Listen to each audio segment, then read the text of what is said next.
tell you one thing for sure. We don't need a liberal person in there, a Democrat. We do not need somebody that's going to be bad on crime, bad on borders, bad with the military, bad for the Second Amendment. If you look at what is really going on, and you look at all the things that have happened over the last 48 hours, he totally denies it. He says it didn't happen. And, you know, you have to listen to him also. 40 years is a long time. He's run 8 races, and this has never come up. So 40 years is a long time. The women are Trump voters. Most of them are Trump voters. All you can do is you have to do what you have to do. He totally denies it. President Trump weighing in for the first time on Roy Moore, the Senate candidate, the Republican Senate candidate in Alabama. The Democrat down there, Doug Jones, responding late this afternoon. I feel like my record speaks for itself, and I don't have to have the president or anyone else to talk about it or try to label it. I know my record on crime and criminal justice issues. I know my record on everything else. And so that's it. You know, we've got 3 weeks to go. People are going to make that judgment. Most recent polls in the Real Clear Politics average of polls, recent polls, has Doug Jones up 0.2 in this race down there in Alabama as we are ticking down the days to Election Day for that special election. Let's bring in our panel from Washington. Amy Walter, national editor for the Cook Political Report. Michael Crowley, senior foreign affairs correspondent for Politico. And from New York, Lisa Booth, columnist with the Washington Examiner. Amy, the president finally weighing in. Your thoughts on this day? Yeah, well, what's interesting is now we have basically 3 positions from Republicans in the state and in Washington on Roy Moore. You have one group of Republicans personified by the governor of the state, Kay Ivey, who say, I believe the women accusers, but I think it's important that we vote for Roy Moore for policy purposes. We have Republicans in Washington, most Republican senators in Washington saying, I believe the women accusers, and Roy Moore should either step down or, if he does get elected, should be expelled. And now we have a third version, which is the president saying, well, I don't know who to believe. The women, that was a long time ago. Roy Moore says he didn't do it. And, oh, by the way, we should vote for Roy Moore because his opponent is a liberal, and don't deny me another seat in the Senate. It's really unclear, though, about what impact this is going to have in the race, where you're having, at the same time the president is talking, the women who have accused Roy Moore going on television in their own right, including most recently yesterday, one of the women who was 14 years old, going on the Today Show and telling her story. So this is really taking this to a different political level. But for voters in Alabama, they've also seen and heard these women in their own words. They don't have to see it filtered through the political process. Yeah, Lisa, we're going to talk about all of the other things happening on this front, in the sexual harassment front up on Capitol Hill and elsewhere. But on this race, to have the president essentially come out and a non-endorsement endorsement and say it's more important to get a Republican in that seat is an interesting move today.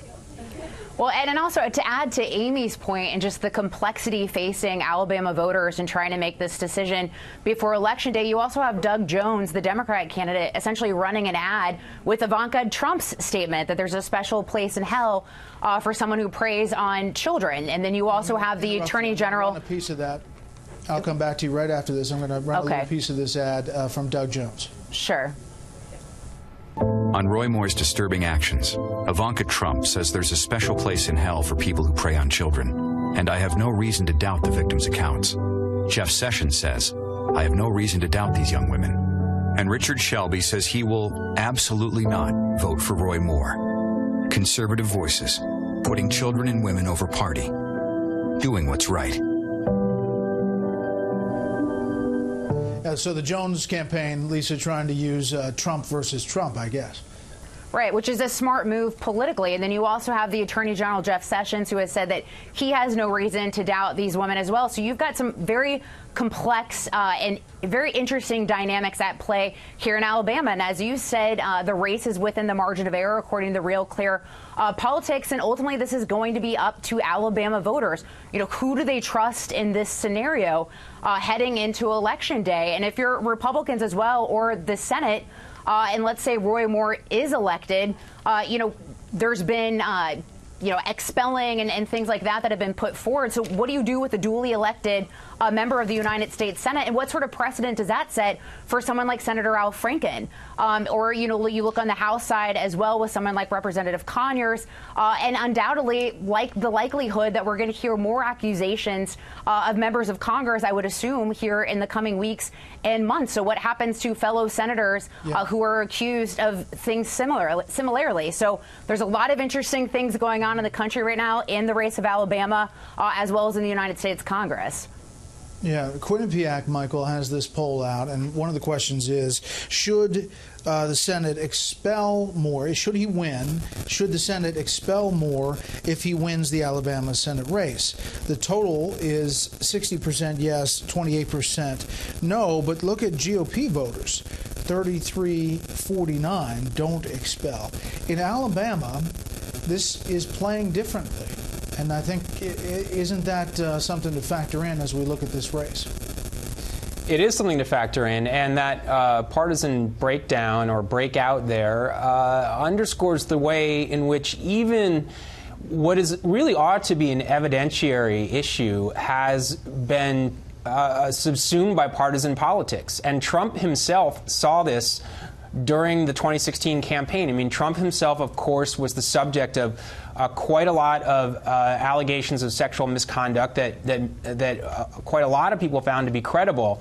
But at the end of the day, it seemed that what mattered was voters' larger preferences, and either people made a decision that they thought the behavior of the individual was less important than the policies that he represented, or they just didn't trust the accusers because we were in such a partisan climate. And if anything, the partisan climate is even worse now in Alabama. But I think in Trump, in taking this position today, has got to be remembering the way in which in 2016 he was able to portray the accusations against him in part as part of a kind of a conspiracy engineered by the Washington political media establishment against him. And again, either a lot of people believed that it was a conspiracy, or ultimately decided that what was more important was the policy outcome than the character of the man. And I think that we may be seeing a replay of that here, although it's still obviously a close race. But Amy, quickly, you're not going to get Roy Moore out of this race. You're absolutely not. No. And what's remarkable about the way that Roy Moore has been running this campaign is he's been focused solely on Roy Moore, and he spent very little time talking about Doug Jones. Today, again, his campaign going out, defending themselves, going after the credibility of these women. And, to Michael's point about Donald Trump was able to essentially, get through this storm of accusations and, of course, the Access Hollywood tape.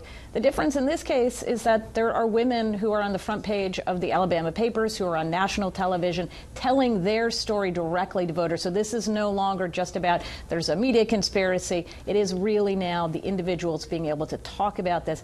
And again, if you're Roy Moore and you're spending more time trying to defend and discredit women than you are talking about either your policies or about your opponent, that's not a great place to be just a couple of weeks out from Election Day.